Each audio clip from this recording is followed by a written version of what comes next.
Jim, as we move forward here with the show, why don't we preview this? Why don't I drop my pen on the floor?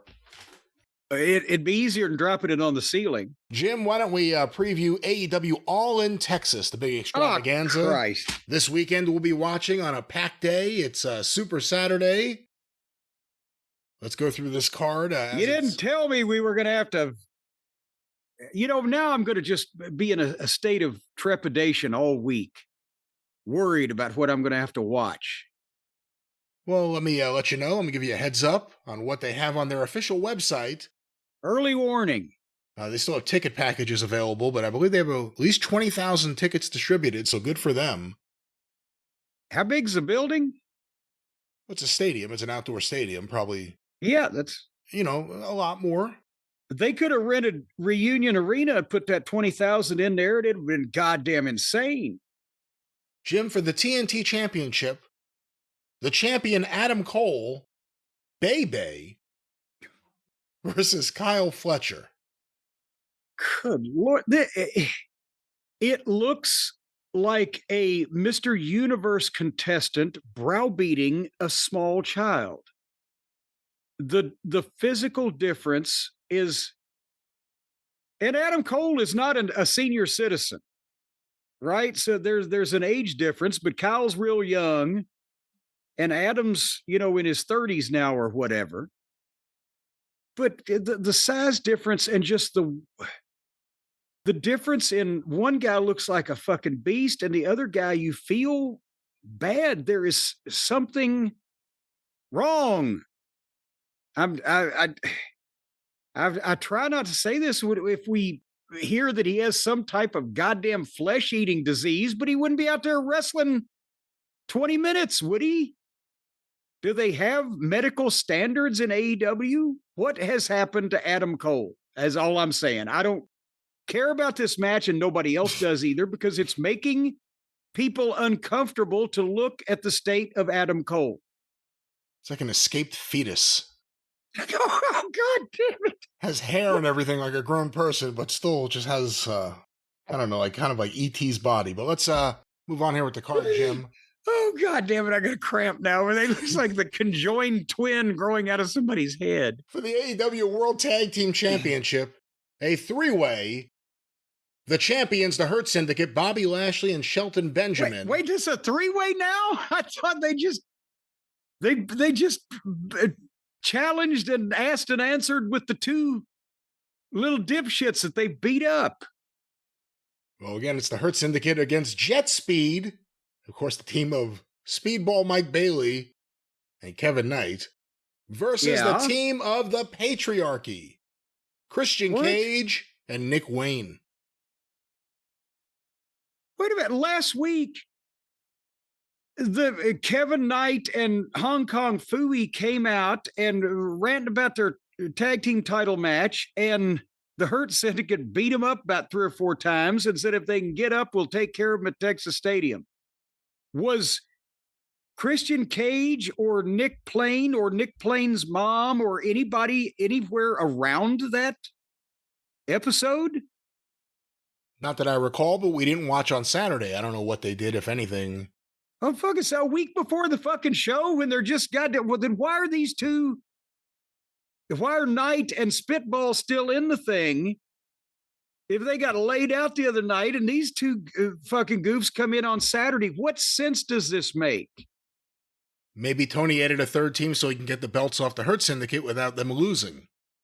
Are you fucking ribbing? I'm trying to come up with any solution I can think of. I don't understand why, because we've seen now weeks. How bad would that make their tag team titles look if two guys who just were stuck in this fucking match beat the other two guys who were stuck in this match for the belts, or vice versa? If anybody beat anybody for the belts and the people that got beat weren't the Hurt Syndicate, how bad would that make the belts look? And how stupid would that make the Hurt Syndicate look? And they're their only fucking stars. Again, we've seen weeks of build-up, whatever you want to say about Jet Speed and the realisticness of them being able to go in there with the Hurt Syndicate. At least they've been building that. For Christian Cage to all of a sudden be thrown in this, I don't know. to come and beat the other team besides the champion. Well, we'll see. Again, maybe the Hurt Syndicate will retain and there'll be some kind of inter-family drama with the patriarchy. We'll see what happens. Jim in a tag team match. The Young Bucks versus Swerve Strickland and Will Osprey. Oh, but now wait a minute. If Swerve and Osprey win, then the Young Bucks are no longer the EVPs, the people are.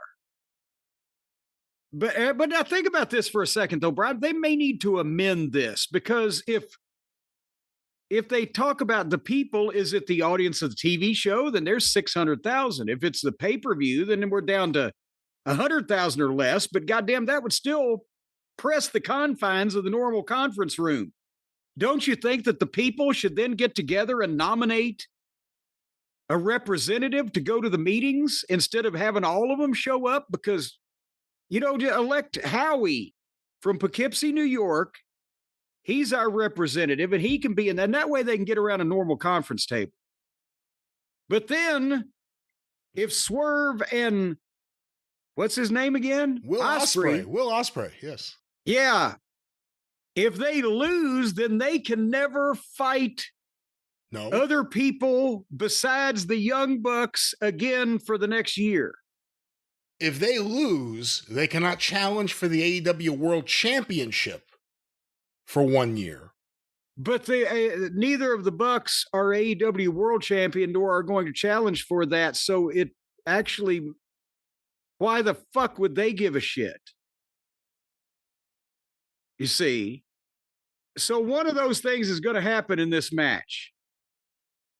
Now, where does this power go, though? Where does that EVP power go? Is that power just go away? I think it goes away. They're stripped of their championship, and they just go back to being schlubs. I don't know what to say. Well, then, or what about the other EVPs? Which other EVPs? Cody? Well, Cody's gone. I'm just wondering, how come they needed all these EVPs at the start, but now they're just losing EVPs and there's no problem. Cody's gone. These two aren't EVPs anymore. That leaves Omega. Omega said he didn't want to be an EVP. He said it's too easy peasy. So I'm just wondering why they had him in the first place if they don't need him. Well, Jim, also on this card, a women's casino gauntlet match for a guaranteed world title spot or shot. It's very small print. Or slot. It's very small print here. Well, slot, slit, wherever you want to stick that title. Participants to be determined. Yeah, I'm sure they are. There's also a men's casino gauntlet match for a guaranteed world title slot or shot. Yes. Spot. Yes. And so far announced for this match, Mark Briscoe, MJF, and the dynamic Mystico. So he normally puts in his casino gauntlets for the guys. There's normally at least a dozen, right? Before they get some resolution. And with the women, I don't know, but there you go. It's the same thing as the WWE, only with fewer talents. You do the women's thing before you do the men's thing, and then you've had dinner before you have dinner. And then there you go. And my appetite's shot now. I probably would have liked the fucking meatloaf and green beans more than that goddamn chicken Kiev with mac and cheese, but that came first, so I'm full now. They got to get the Von Erichs on the show, don't they? Oh, they're in Texas. Why? Do they still pay the Von Erichs? Are the Von Erichs under contract? I can't speak to contract, but they're still around with AEW, I think. As well, and they moved back to Texas for the kids or grandkids or some of the family to play college ball, right? So they're in Texas. If Tony has a stadium show in Texas and doesn't bring at least a Von Erich or two out, he's out of his mind. Jim, winner takes all for the AEW Unified Championship. The international champion, Kenny Omega, versus the Continental Champion, Okada. Okay, first off, it's not winner take all. It's winner take most because they still have a world champion.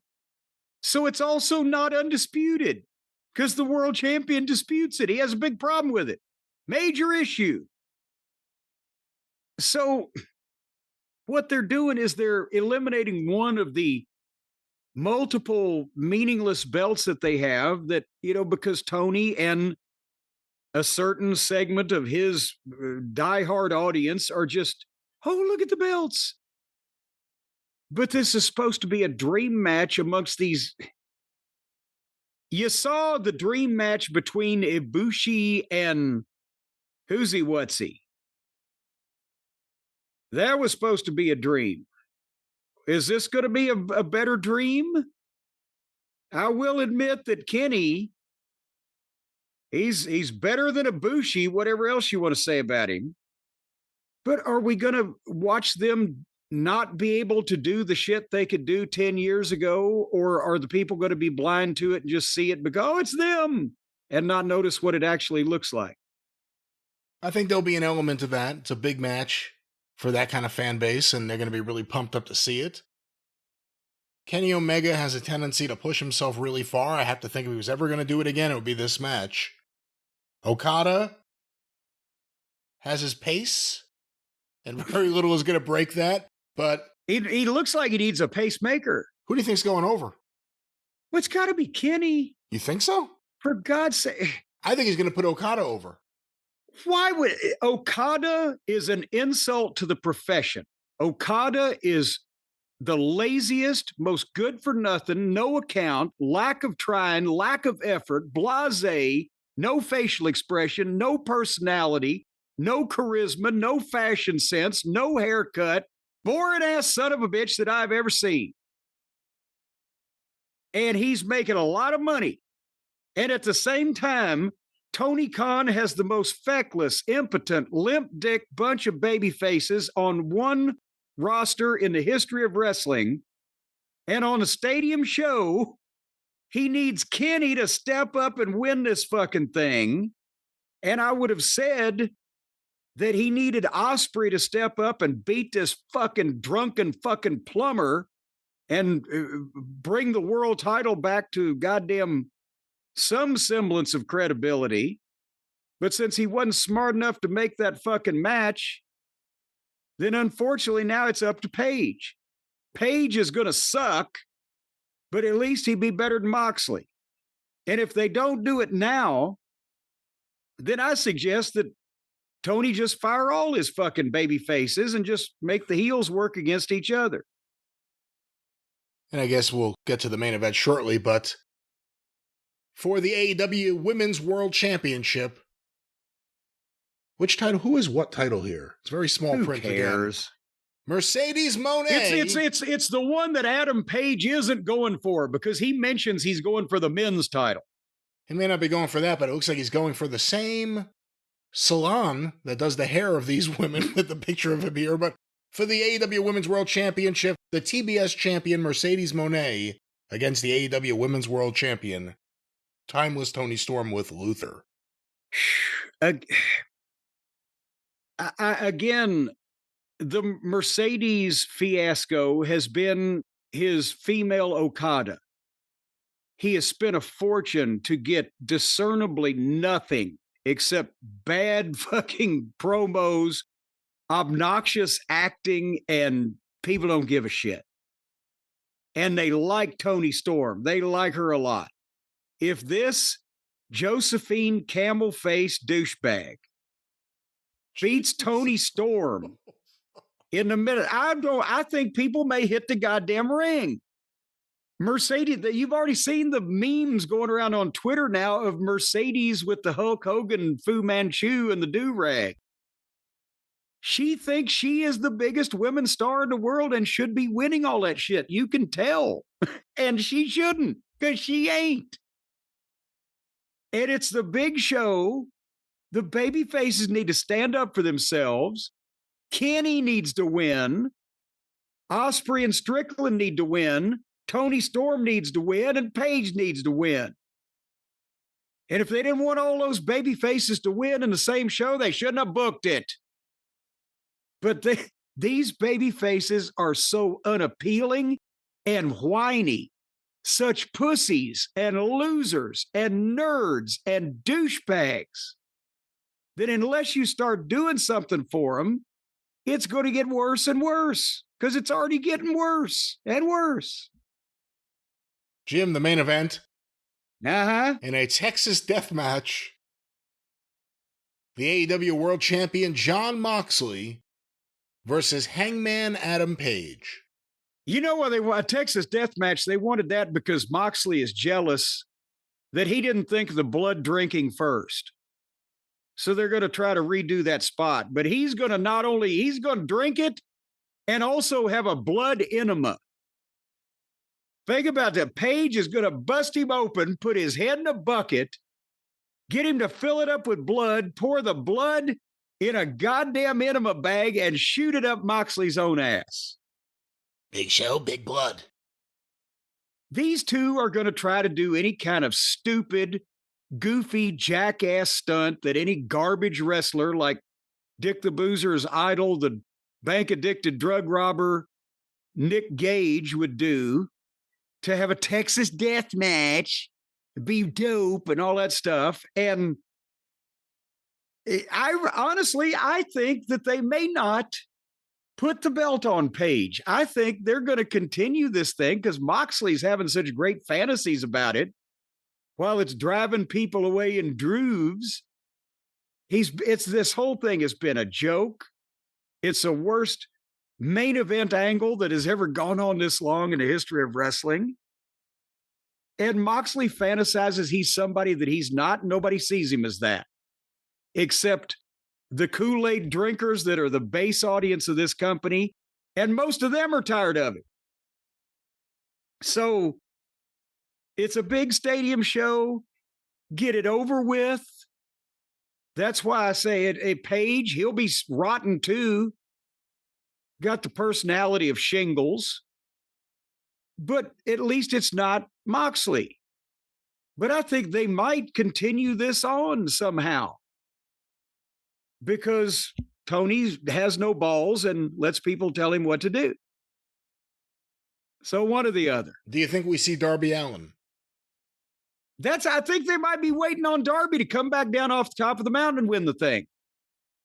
No, he's back. I just saw a video of him in a car jumping over something. He's doing his stuff. I don't know where he is on the wrestling show, but he's back and he's not hurt. Oh, at least he while Tony's paying him every week, he can climb mountains and jump cars. He just can't show up and save this goddamn moribund wrestling program. You think we see Jungle Boy? I think they just want to forget about him. All right, he may be a candidate for the Casino Gauntlet match. But there it is. He might be a candidate for reform school. Well, there it is, Jim. AEW All In Texas, a preview of that event. And of course, some of these people need another line of work, Brian. You know, you hear experts like you say that. You heard a lot in the early days of AEW how screwed up everything was with the merch. What if AEW from the very beginning had said, you know what? We should open a store with Shopify. We should work with Shopify. We should be easily available to all the people on the Shop app from our friends at Shopify. What they would have said was we should hire professional people to be in charge of this instead of some dumb shit's wife, is what you're saying. And you're right. You're absolutely right, because at the start of that venture, they were actually doing some business. They were selling merch. Well, they'd sell merchandise whenever people could find it available. But if they'd gone to Shopify right off the bat, they might have a template, a pattern, and a cash register, but they might have a plan for success now. But instead, they twisted away in the wind, left to their own devices. Folks, don't let that happen to you, because the last thing you want is to be left to your own device, especially if the device's batteries are run down. But Shopify is the commerce platform behind 10% of all the e-commerce in the United States. That's why you hear that sound. Not a small child about to run you down on a tricycle, but the sound of sales. sales, money. See, like that. Money. There you go. All the household names like Mattel and other names you would know in your own home where your household is. They use Shopify, and you should too, because Shopify gives you that leg up from day one with hundreds of beautiful, ready-to-go templates to express your brand style. Tackle those important tasks in one place: inventory, payments, analytics. Anything to do with anal is very important and needs to be tackled all in one place. Well, again, that place isn't Shopify. I don't know what the hell you're talking about. Analytics, right there. Analytics. That is the practice and process of studying anal. Of analyzing data. I think Tony Khan. I thought there'd be a Z on there then. Spread your brand's worth with built-in marketing and email tools to find and keep new customers, whether they're anal or not. And, folks, everybody knows the cha-ching that comes from the iconic purple Shop Pay button that is used by millions of businesses around the world.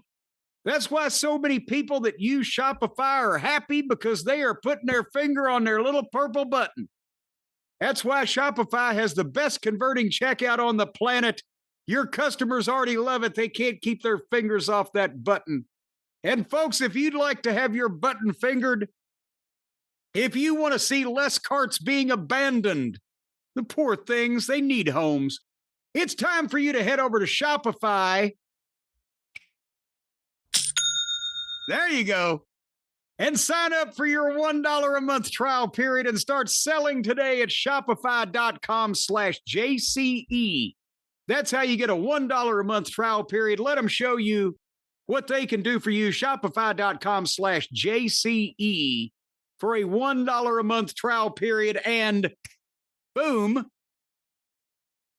boom, you'll hear the sound of success a mile away. You'll never forget it. It'll echo through your head at night, in your dreams as you're tossing and turning, unable to sleep because of the guilt of the previous merger of the giant corporation that you built from a small little store on Shopify. You'll have the nightmares that comes with big corporate finance and multi-million-dollar business deals. Folks, it all starts with Shopify. Do it right now.